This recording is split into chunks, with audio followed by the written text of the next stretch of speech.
kids, welcome to grade 9 history class. In today's class we are going to discuss chapter number 3, which is Nazism and the rise of Hitler, and today's session will be session number 2. So in this session we are going to discuss about birth of the Weimar Republic.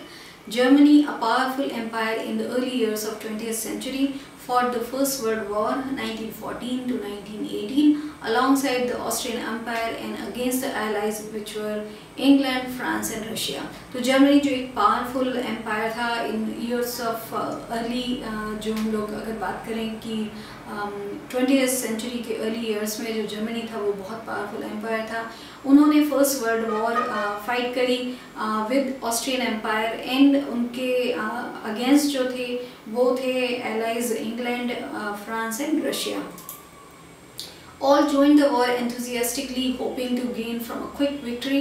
Little did they realize that the war would stretch on, eventually draining Europe of all its resources.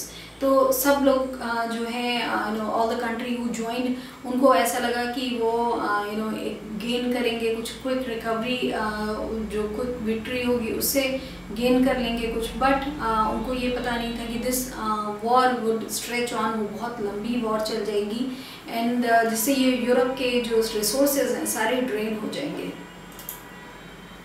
Germany made initial gains by occupying France and Belgium. However, the Allies, strengthened by the US entry in 1917, won, defeating Germany and the Central Powers in November 1918.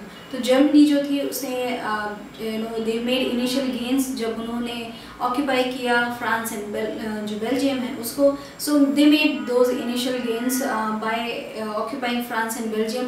However, जो allies थे वो strengthen हो गए when US entered in 1917. So US also joined the against जो Germany के लड़ रहे थे उनमें, एंड जिससे वो इतने स्ट्रॉन्ग हो गए कि दे वन और उन्होंने फिर जर्मनी को डिफीट किया. Then they defeating Germany they won and the central powers जो थी इन नवंबर 1918 को जर्मनी जो थी वो इस वॉर को वो हार गए.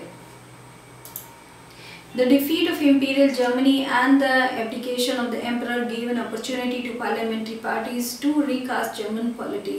A national assembly met at Weimar and established a democratic constitution with a federal structure.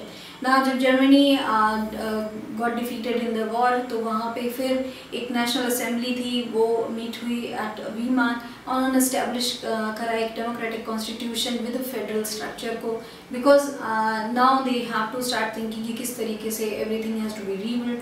जो political चीज़ें हैं वो भी they have to rebuild from the scratch. Deputies were now elected to the German parliament or Reichstag on the basis of equal and universal votes cast by all adults including women. तो जो deputies थे they were now elected, जो German parliament था और Reichstag था वहाँ पे now उनको elect किया जा रहा था, and वो elect किया जा रहा था on the basis of equal and universal voting जो हुई उसके basis पे किया जा रहा था, and the votes were given और were cast जो सबने किए थे सारे adults ने including जो women थी they also casted their votes कि जिससे वो elect करें अपने deputies को. This republic, however, was not received well by its own people, largely because of the terms it was forced to accept after Germany's defeat at the end of the First World War. The peace treaty at Versailles with the Allies was a harsh and humiliating peace.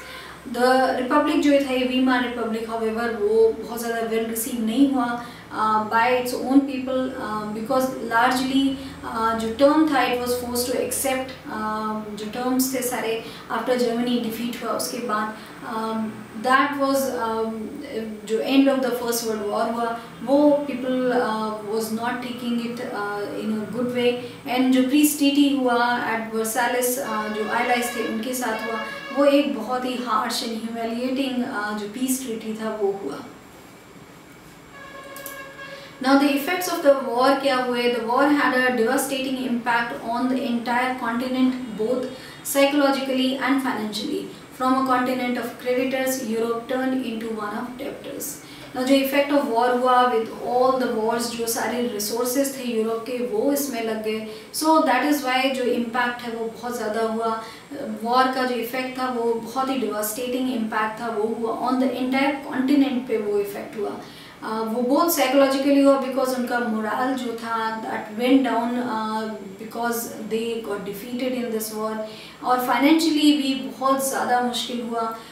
From a continent जो थे they use to be creditors, they use to be prosperous continent, but उससे अभी जो ये Europe था वो turn हो गया इनटू वन ऑफ द जो डेप्टर्स हैं उसमें हो गया। तो they had a lot of डेप्ट बिकॉज ऑफ द वॉर जो उन्होंने लड़ी, इससे जो फाइनेंशियल क्राइसिस हुई वो बहुत ज़्यादा हुई। Unfortunately, the infant Weimar Republic was being made to pay for the sins of the old empire. तो unfortunately जो Weimar Republic था, जो न्यू रिपब्लिक था, it had to pay for the sins जो किए थे, जो old empire ने किए थे वो, because in the mind of the people was still that was there. The republic carried the burden of the war guilt and national humiliation and was financially crippled by being forced to pay compensation. तो जो republic था वो that carried the burden of the war जो था, guilt and national जो humiliation है हुआ था because of the way they got defeated and जिस तरीके से they started the war, so they were very much confident कि they are going to win this war. So ये जो humiliation था, national humiliation, that was very big, and also financially they were crippled क्योंकि they were forced to pay जो compensation है वो उनको pay करना पड़ता है, and they were already out of their resources.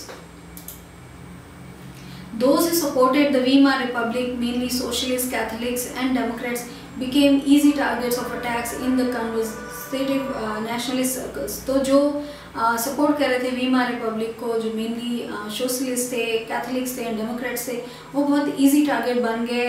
जो अटैक्स हुए कंजर्वेटिव नेशनलिस्ट सर्कल्स में, उसके वो बहुत इजी टारगेट बने। They were mockingly called the November criminals. तो उन लोगों को जो मेनली सोशलिस्ट थे, कैथलिक्स एंड डेमोक्रेट्स थे, who were supporting the Weimar Republic, उनको मॉकिंगली लोग they started calling them November criminals. The First World War left a deep imprint on European society and polity. Soldiers came to be placed above civilians, politicians and publicists laid great stress on the need for men to be aggressive, strong and masculine. जो first world war था उसका बहुत ज़्यादा deep imprint हुआ, जो European society है उसके ऊपर बहुत ज़्यादा ग्रेट इम्पैक्ट हुआ इसका। जो सोल्जर्स थे उनको बहुत ज़्यादा इम्पोर्टेंस दी जाने लगी। दे केम अबव, उनका जो प्लेस था it came above the civilians, politician और जो पब्लिसिस्ट थे उन्होंने बहुत ज़्यादा स्ट्रेस किया कि जो मेन हैं now they have to be aggressive, they have to be masculine, और उनको स्टील हार्टेड होना चाहिए बिकॉज जो वॉर में है इन सब चीज़ों की ज़रूरत होती है। The media glorified trench life. The truth, however, was that soldiers lived miserable lives in these trenches, trapped with rats feeding on corpses. तो जो मीडिया है उसने ग्लोरीफाई किया ट्रेंच लाइफ को because they wanted more and more youth to come in to trench life, but जो real story थी that was very different. इन जो लोग रह रहे थे वहाँ पे इन ट्रेंचेस, उनकी लाइफ बहुत ही ख़राब थी। They were trapped with the rats and जो they were feeding on corpses. तो life actually in the trench was very bad, but जो मीडिया था it was making it very glorified life. They faced poisonous gas and enemy shelling and witnessed their ranks reduce rapidly. तो उन्होंने face किया, जो trench में रह रहे थे उन्होंने पॉइजनस जो गैस है उसको फेस किया एंड एनिमी शेलिंग को फेस किया, एंड ऑल्सो दे विटनेस की जो उनकी रैंक है वो बहुत ज़्यादा रिड्यूस हुई। Aggressive war propaganda and national honour occupied centre stage in the public sphere, while popular support grew for conservative dictatorship that had recently come into being.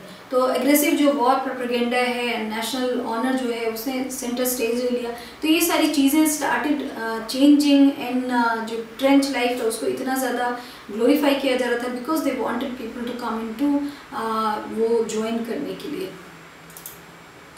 Democracy was indeed a young and fragile idea which could not survive the instabilities of interwar Europe. तो जो democracy था वो एक बहुत ही young idea था इन वो बहुत fragile था एट दैट टाइम कि डेमोक्रेसी वहाँ इस्टेब्लिश हो, एंड दैट इज़ वाई वो सर्वाइव नहीं कर पाया. जो इंस्टेबिलिटी है इंटर वॉर यूरोप की, दैट इट कुडंट सर्वाइव. तो दैट इज़ वाई वो इतना ज़्यादा इंस्टेबल था, एंड बिकॉज ऑफ इतना फ्रेजाइल था, दैट्स ऑल द डेमोक्रेसी था, it could not survive there.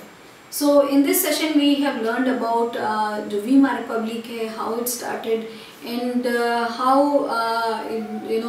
the World War में जो First World War था, when US entered, how things changed, and किस तरीके से Germany got defeated, and it impacted the whole continent psychologically and also financially. So this is all that we have discussed in this session. Thank you.